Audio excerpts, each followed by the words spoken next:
Graça e paz. Dando continuidade aos nossos pequenos textos Grandes Verdades, hoje veremos mais um texto que fala sobre oração, a necessidade de orar sem cessar. É a parábola da viúva persistente, Lucas 18, de 1 a 8. Então Jesus contou aos seus discípulos uma parábola para mostrar-lhes que eles deviam orar sempre e nunca desanimar. Ele disse: em certa cidade havia um juiz que não temia a Deus e nem se importava com os homens.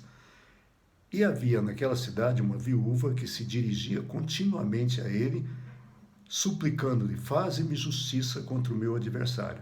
Por algum tempo ele se recusou, mas finalmente disse a si mesmo: embora eu não tema a Deus e nem me importe com os homens, essa viúva está me aborrecendo. Vou fazer-lhe justiça para que ela não mais venha importunar-me. E o Senhor continuou: ouçam o que diz o juiz injusto. Acaso Deus não fará justiça aos seus escolhidos, que clamarem a Ele dia e noite? Continuará fazendo-os esperar? Eu digo a vocês: Ele fará justiça e depressa. Contudo, quando o Filho do Homem vier, encontrará fé na terra? Quando o Filho do Homem vier, encontrará fé na terra? As viúvas em Israel sofriam grande provação. E por isso, Deus é o defensor das viúvas. Em Deuteronômio 10, 18, Deus defende a causa do órfão e da viúva e ama o estrangeiro, dando-lhe o alimento. O que eu sempre digo, os preferidos de Deus: órfãos, viúvas, pobres e estrangeiros. Ainda, em Salmo 68, verso 5, Pai para os órfãos e defensor das viúvas, é Deus em sua habitação. Pai para os órfãos e defensor das viúvas, é Deus em sua habitação. Ou seja, as viúvas sempre sofreram, eram abandonadas, eram deixadas de lado. A gente vê que a instituição dos diáconos na igreja primitiva, lá em Atos, capítulo de número 5, ela veio exatamente porque as viúvas gregas estavam sendo deixadas de lado. E aí, então, a gente vê a preocupação da igreja e a preocupação de Deus com as viúvas.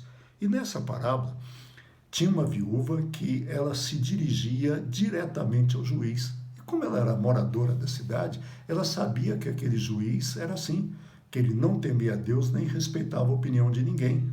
Ou seja, ele era acima até mesmo da justiça, ele se achava assim. E ela ia a ele todos os dias e dizia: faze-me justiça. E ele falava: entra o próximo. Olha a minha causa, entra o próximo. Ele nunca atendia. Um belo dia, de tanto ser importunado, ele age.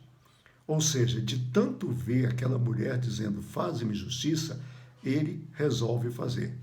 E aí Jesus diz aos seus discípulos: ouçam o que diz o juiz injusto. Acaso não fará Deus justiça aos seus escolhidos que clamam a ele dia e noite? Não fará Deus justiça aos seus que clamam por ele dia e noite? É interessante vermos a colocação que Jesus faz. E o que Jesus está dizendo é o seguinte: olha, se um juiz injusto, se um juiz que não escuta nada, se um juiz que é a antítese da justiça, ele faz justiça porque a pessoa clama, quanto mais Deus não fará aquelas pessoas que clamam por ele. Quanto mais não fará Deus por aquelas pessoas que estão sempre indo atrás dele. Por isso, o ensino da parábola é: orem sem cessar. Orem a todo tempo, ore a qualquer tempo. E é interessante vermos a respeito da oração o que diz Tiago. Tiago, capítulo 4, os versos de 1 a 3, diz assim: de onde vêm as guerras e contendas que há entre vocês? Não vêm das paixões que guerreiam dentro de vocês? Vocês cobiçam coisas, mas não as têm. Matam, invejam, mas não conseguem obter o que desejam. Vocês vivem a lutar e a fazer guerras. Não têm porque não pedem. Quando pedem, não recebem, pois pedem por motivos errados para gastar nos seus próprios prazeres. Note que, novamente insistindo, Deus responde à nossa oração, mas não responde a qualquer oração. Deus não responde essas orações egoístas que nós fazemos para nós mesmos. E você já parou para pensar no seu tempo de oração? Quanto do seu tempo de oração você gasta para pedir para os outros? Você já notou que a maior parte do tempo a gente pede por nós mesmos? É exatamente isso, né? E o que Jesus está dizendo é o seguinte, olha, faz o seguinte, peça, aqui, né, desculpa, Tiago, né, está dizendo isso, olha, pede, mas pede corretamente, porque quando você pede para esbanjar nos seus prazeres, você não tem.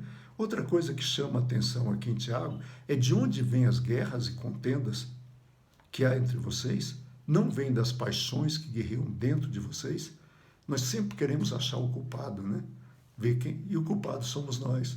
Ou seja, essas coisas vêm de dentro de nós. E é interessante como Jesus termina o texto.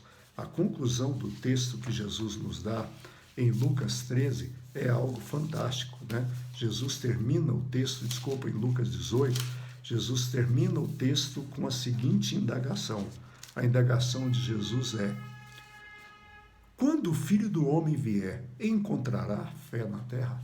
Eu não sei qual é a sua situação, como você age, mas eu, quando vejo muitas das coisas que estão acontecendo, especialmente entre nós cristãos, eu fico pensando, se Jesus demorar muito a voltar, será que ele encontra alguém justo ainda? Será que ele encontra? Estou referindo a mim e a você. Não é os outros, não. O que nós precisamos cuidar é para que nós não venhamos a cair.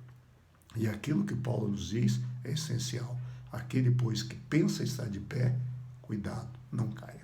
Que Deus nos abençoe. Espero você na segunda-feira. Temos no sábado o nosso culto nas redes sociais da igreja. Bom final de semana e que Deus nos abençoe. E até lá, se Deus quiser.